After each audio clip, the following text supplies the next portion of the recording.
Buenos días, doctora Jessica Batilloja García. Un gusto poder conocerla. Somos el grupo uno del tema de establecer las etapas del procedimiento administrativo coactivo de la clase de Derecho Administrativo con el doctor Walter Suárez, ¿no? Un gusto poder estar con usted aquí, doctora. Gracias por la entrevista que nos está brindando para poder ampliar nuestro conocimiento en lo que es de los casos coactivos.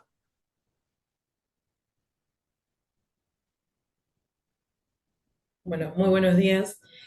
Chicos, un gusto poderles colaborar en el trabajo de investigación que están realizando. Me presento nuevamente, mi nombre es Jessica Batioja García. Tengo 12 años ejerciendo el tema de coactivas. He sido funcionaria juez de coactiva del Banco Central del Ecuador. He sido secretaria de coactiva de la Superintendencia de Bancos y Seguros, que es el ente regulador, por lo general, de estas instituciones que ejercen dicho proceso de cobro, ¿no? Y también he sido secretaria de coactiva de Banco Nacional de Fomento y de otras instituciones privadas. Entonces, cualquier duda o inquietud que tengan acerca del procedimiento, pues estoy dispuesta a ayudarlas y discernírselas en cuanto a mi conocimiento se refiere, ¿sí? Correcto, muchísimas gracias, doctora. Gracias por su tiempo. Empezamos con las preguntas, muy agradecida. Compañero, en el orden que están. Bien, muchas gracias, doctora. La primera pregunta sería, ¿cuál es su experiencia en el ámbito de la coactiva? Bueno, chicos, ¿qué les diré? Desde que me gradué sentí cierta inclinación por los temas ejecutivos, los temas de cobranza, y bueno, a raíz de eso ya tengo 12 años en el tema coactivo, como les dije, fui jueza de coactiva de Banco Central. Ese tiempo fue lo que marcó mucho mi conocimiento por el hecho de que tuvimos ese tema de la crisis bancaria y se resolvieron muchos temas como fueron los bancos que entraron dentro de esa crisis, como fue Filambanco, Progreso. Entonces también pasé por la Superintendencia de Bancos, Banco Nacional de Fomento, donde fui secretaria por más de 8 años. Entonces, eh, pude ir aprendiendo del proceso, pude irme actualizando, porque como sabrán, el proceso ha ido cambiando. A partir del 2018 introdujeron otra norma, otra ley, que es el COA, para la aplicación de estos procesos coactivos. Muy buenos días, doctora. Me presento, soy el estudiante de Derecho del cuarto semestre, Gianmarco. Y una pregunta que le quisiera hacer es, en el procedimiento coactivo, ¿cuál es la norma que se aplica actualmente? Bueno, actualmente, como les digo, actualmente estamos trabajando con el Código Orgánico Administrativo, que es el COA, ¿sí? Esto surgió a partir del 2018, porque antes se trabajaba con el CPC, con el Código de Procedimiento Civil. Entonces, todas las instituciones públicas que ejerzan este procedimiento lo tienen que hacer bajo el régimen del Código Orgánico Administrativo. Buenos días, doctora. Me presento. Soy Fernando Moncayo Oroni, estudiante de la carrera de Derecho. Y estamos sobre la clase de Derecho Administrativo. Y mi pregunta es, basado a los principios antes de la vigencia del COA, ¿cuál era la normativa que se aplicaba exactamente? Bueno, antes de que iniciara el COA, los procedimientos coactivos se iniciaban con Código de Procedimiento Civil. Entonces, hay muchas diferencias en realidad entre el Código de Procedimiento Civil y el COA. Con anterioridad, el Código de Procedimiento Civil era un poco, si lo podríamos llamar, un poco más cerrado. No daba muchas alternativas dentro del proceso coactivo, ¿sí? Y era un poco más desventajoso a la hora de ejercer la coactiva o ejecutar el proceso en cuanto a temas y etapas procesales se refiere, hablando en los términos, hablando en la hora de ejecutar garantías. El COA ha flexibilizado un poco más esto y ha permitido que ciertos procesos con mayor celeridad lleguen a feliz términos y se puedan concluir, a diferencia del Código de Procedimiento Civil, que era el que se utilizaba o el que se aplicaba legalmente en el tema de los procedimientos coactivos antes de que surgiera el COA en el 2018. Muy agradecido, doctora, por haber contestado estas preguntas. Muchas gracias. Y le damos paso a nuestros compañeros que se encuentran con usted en su oficina. Muy amable. No se preocupen, para servirles. Buenos días, mi doctora Batioja. Mi pregunta es la siguiente. Bueno, me presento. Soy la señora Laura Bravo Campoverde, estudiante de Derecho. Y mi pregunta es la siguiente. Según la normativa vigente, ¿cuáles son las etapas o fases del procedimiento coactivo? Bueno, dentro del COA, las etapas del procedimiento coactivo inician con un requerimiento de pago voluntario, algo que no tenía el Código de Procedimiento Civil.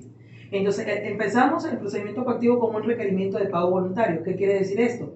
Que antes de dar inicio al proceso coactivo en sí, el administrador, el liquidador, la persona que tenga a su cargo el impulso del proceso, tiene que hacer este requerimiento voluntario, que es la notificación de la obligación, ¿ya? Para que el cliente deudor tenga la oportunidad de hacer un pago voluntario.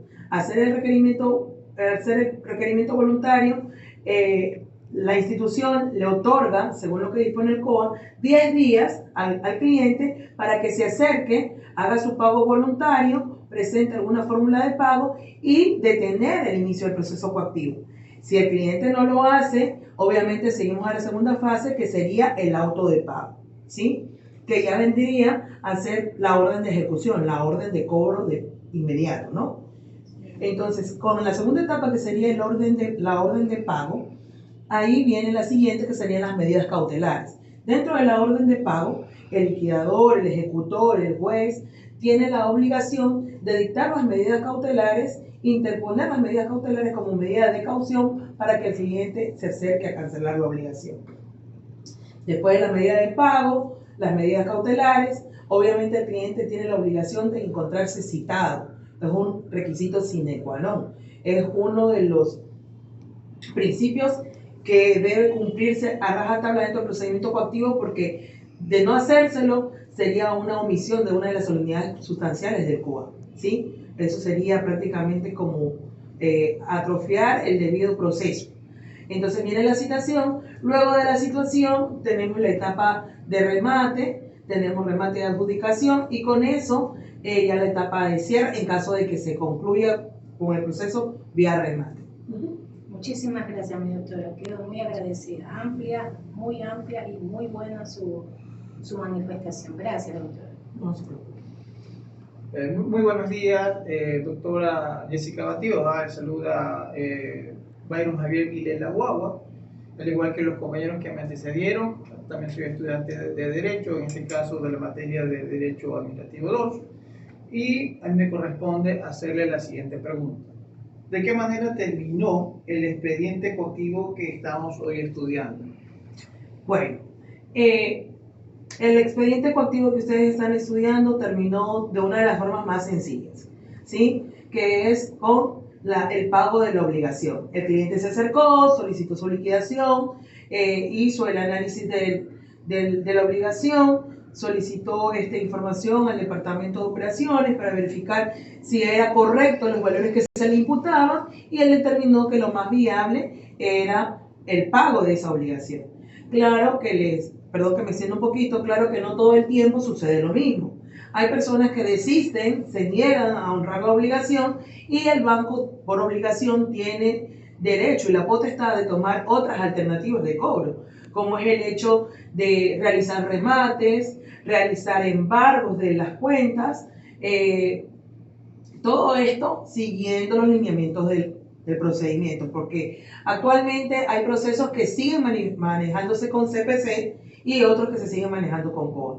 Entonces, en ambos hay diferentes formas de ejecutar, pero la finalidad es el mismo: que se cobre el proceso, la obligación vencida, sea con remates, con embargo de valores, o en su defecto, cuando ya no se logra el cobro de esta obligación por esta vía, lo que sigue es declararlos de manera insolvente, ¿sí? Mandarlos a la justicia ordinaria para seguirles una demanda de insolvencia en caso de las personas naturales, o en la quiebra en caso de que sean personas jurídicas.